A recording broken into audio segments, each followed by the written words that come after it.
ياسمين محمد ديرية waxaa xidhay ciidamada argagixisada ee ku sugan bariga gobolka Sool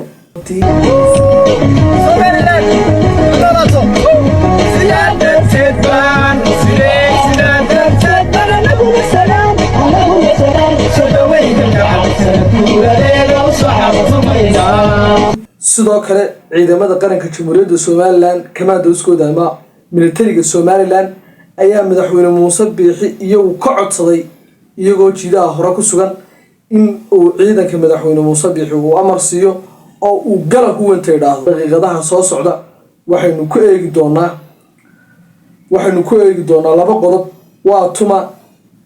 inanta yar ee dhalinyarada ah ee lagu magacaabo Yasmin Maxamed Diiriye ee ka dhex taageertay magaalada Laascaanood ciidanka Soomaaliland iyo calanka Soomaaliland sidoo kale ciidamada qaranka Jamhuuriyadda Soomaaliland ayaa iyaguna sidaan idiin soo sheegay madaxweyne Muuse Biixi codsi u soo dirsaday oo markaa ku yiri madaxweyne amar nagu sii aanu soo qabano argagixisada halka ku sugan ee ay garaadada iyo cabdimadoobe ugu horeeyaan waxaan idin ka codsanayaa muuqaalkan inaad saaxiibada la wadaagtid si ay u gaadho asxaab fara badan oo ay magaranaysa xaqiiqada u ogaadaan sidoo kale nimanka huwanta ama argagixisada halka ka dagaalamaya haddii ayba arkaan muuqaalkaygan waxa way dhibsanayaan kolka waxa lagaga baahan yahay haddii aad Somalilander tahay oo dhiigga reer Somaliland kugu jiro inaad muuqaalka saaxiibada la wadaagtid si ay u dhibsadaan muuqaalkan xaqiiqadan ka sheegayo waxaynu ku horeyn doonaa ciidamada militariga Jamhuuriyadda Soomaaliland ayaa iyagu ku sugan magaranaysa jiidaha hore dagaalka la isku horfadhiyo ee ciidamada huwanta argagixisada iyagu xaggooda guumeysay soo fadhiyaan kuweena oogiyo wixii ka shaqeeyay ay fadhiyaan sidoo kale ciidamada Soomaaliland labadii bilood ugu dambeysay waxa ka soo baxay dugsiyada tababarada ciidamo kala duwan oo markaa qalabkooda xitaa u dhameystiran yahay kuwaasoo jiidaha hore ee Soomaaliland ay ka dagaalamayso logeynay ciidamada Soomaaliland waxay noo xaqiijiyeen sidoo kale kaliya inay amar sugayaan si ay u soo qaban lahaayeen nimanka argagixisada ee ku sugan bariga gobolka Sool haddaba waxaan tusi doonaa mid kamida ciidamada qaranka ama kamaandooska ee militariga Soomaaliland oo isagu markaa ka dalbanaya madaxweyne Muuse Biixi in uu fasaxo si ay u soo qabtaan nimanka garaadada iyo cabdimadoobe waa kan yarle waxaan waa kulay heeraaya oo halisina tooyo military heliila oo sidii hore u yaacay waa ka xuduud ka habsay harag shabeeliya wasaaradda guurtiya habar leegu kari waayeen hortiisa soo mara ayaa heedo baqda hal bowlaha ninka kaga dhacdo iyo halista beerkiisa isaga halkii lagu hubaa wahooyga aakhire ee weyna sarkaal iyo askari heega noqotana weyna halkii lagu socday iyo halista gaadaan هذا قرن كلية هاي هذا هو السيدنا وهو هي يضل تاي هو يجينا كذا ما تبغى هذا عرضه هرب كي قال وكل سيدا يلا نعلا هو يدك ويال هذا اللي قال كل سيدا نعلا وتمرو هذا مل دير قاسية حنا هنا قرن كتبون سؤال لأن حنا مدحوينه يا موسو مدحوين ninka kamaandooska ama qaramada ka tirsan ciidamada qaranka Jamhuuriyadda Soomaaliland waxa uu sida indhihiina iyo dhagiina ku maqlaysiin waxa uu madaxweyne Muuse Biixi ka codsaday inuu madaxweynuhu yiraahdo war dagaalka gala ragaana iga soo qabta magaranaysa shacabka jujuubka ku haysta waxa weeye qodobka isagu waa qodobka waxayna jab iyo naxdin iyo argagax ku tahay nimanka huwanta ee ka dagaalamaya bariga magaalada Laascaanood ama gobolka Sool waayahay qodobka isaga halkaas aan kaga tagayay waa tuma inanta yar dhalinyarada ah ee magaranaysa Yasmin Maxamed Diiriye lagu magacaabo ee ciidamada huwantii ku afduubteen magaalada Laascaanood taasoo iyadu ka taageertay magaalada Laascaanood ciidanka qaranka Jamhuuriyadda Soomaaliland calanka Soomaaliland kor u qabatay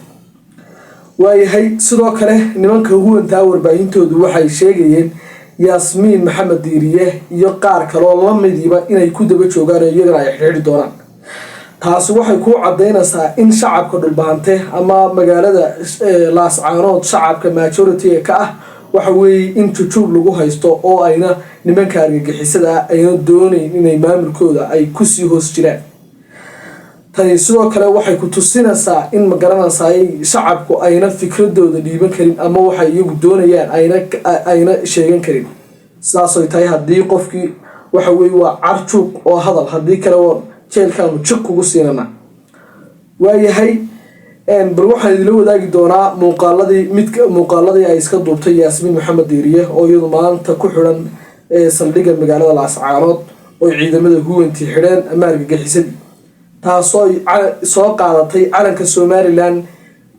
iskuna dulqabatay hees kamid a heesaha jamhuuriyadda somalilan loo qaado labaatan iyo leeg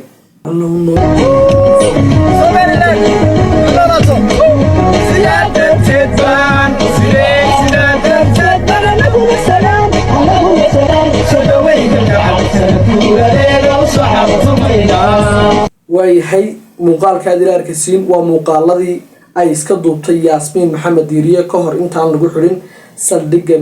saldhigga magaalada laascaanood maanta yaasmiin waxay maalintii koowaad ugu noqonaysaa oy ku hooyanaysaa xabsiga laascaanood taasoo keliya qadiyadda somalilan lagu xidhay sababta ay ugu dhex taageertay magaalada laascaanood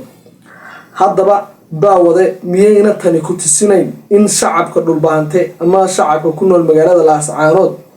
inayna iyagu maamulkay doonayaan ayna sheegan karin oy niman huwana